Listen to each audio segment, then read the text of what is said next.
In this discussion, I will focus on Steve Jobs' creative use of the idea of death for a successful life.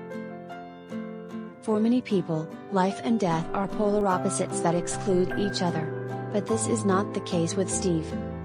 He incorporated the element of death into life so that death is vividly an integral part of life, especially of a successful life. Steve's creative reflection on death was partly due to his unique personal experience. The first time that Steve experienced the ordeal of death was even before he was born.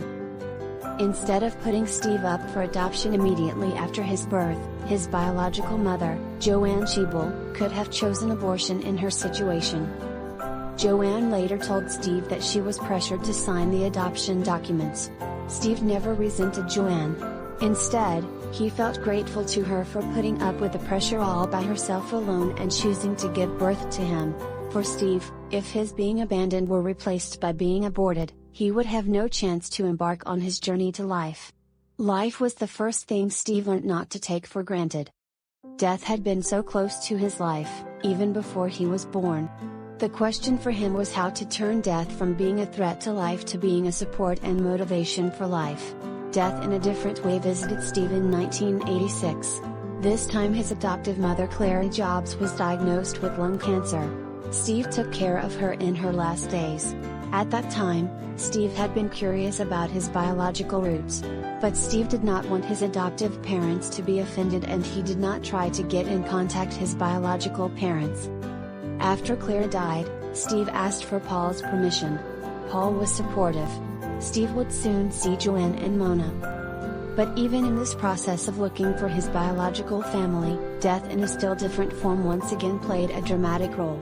When Steve noticed a doctor's name on his birth certificate, he contacted him. The doctor replied that he had no clue regarding the whereabouts of his biological family. But later the doctor wrote a letter, and on the envelope, he marked the words, "To be delivered to Steve Jobs on my death." When Steve received this letter from the doctor's widow after the doctor died, he learned all about his mother. Death has different meanings to different people. Steve was yet to reveal his perspective on death at this time. In 2005, Steve delivered his famous commencement speech at Stanford University. In the speech, he told 3 stories. First, he put forward his theory of connecting the dots for a successful life. Steve explained that you will never know if what you are doing now is useful for your future endeavors or not. But you can discover the value of your actions when you reach the future and look backwards. His learning of calligraphy at Reed College was taken as an example, because this experience there helped Steve create the font sans serif for Macintosh computers. This marked a revolution in the history of computers. But Steve wasn't aware of this potential when he learned calligraphy in 1973. For this reason, his message was this: success is always a matter of whether you know how to connect the dots backwards. In the second story, Steve portrayed how he was ousted by Apple and then founded Next and Pixar, and later returned to Apple. In this period, he found his true love and married Lauren Powell. Steve emphasized that this happened only because he was not defeated by the setback of being ousted by Apple. The secret to his success was this: you have to love what you do, and do what you love. If you have not found it, don't settle. Keep looking, until you find love in the job you do. The final story is about death.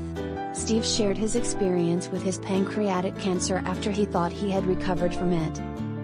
An important message is how he looked at the idea of death for a successful life.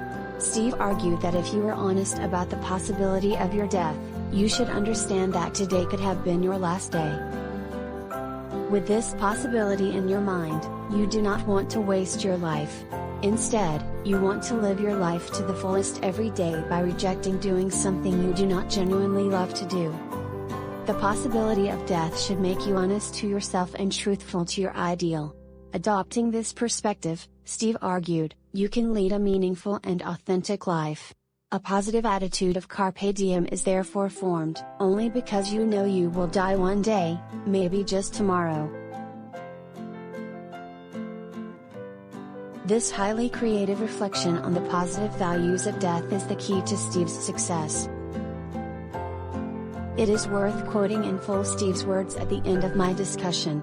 Steve claims, to quote, "For the past 33 years, I have looked in the mirror every morning and asked myself, if today were the last day of my life, would I want to do what I am about to do today? And whenever the answer has been no for too many days in a row, I know I need to change something. Remembering that I'll be dead soon is the most important tool I've ever encountered to help me make the big choices in life. Because almost everything, all external expectations, all pride, all fear of embarrassment or failure, these things just fall away in the face of death, leaving only what is truly important. Remembering that you are going to die is the best way I know to avoid the trap of thinking you have something to lose. You are already naked. There is no reason not to follow your heart.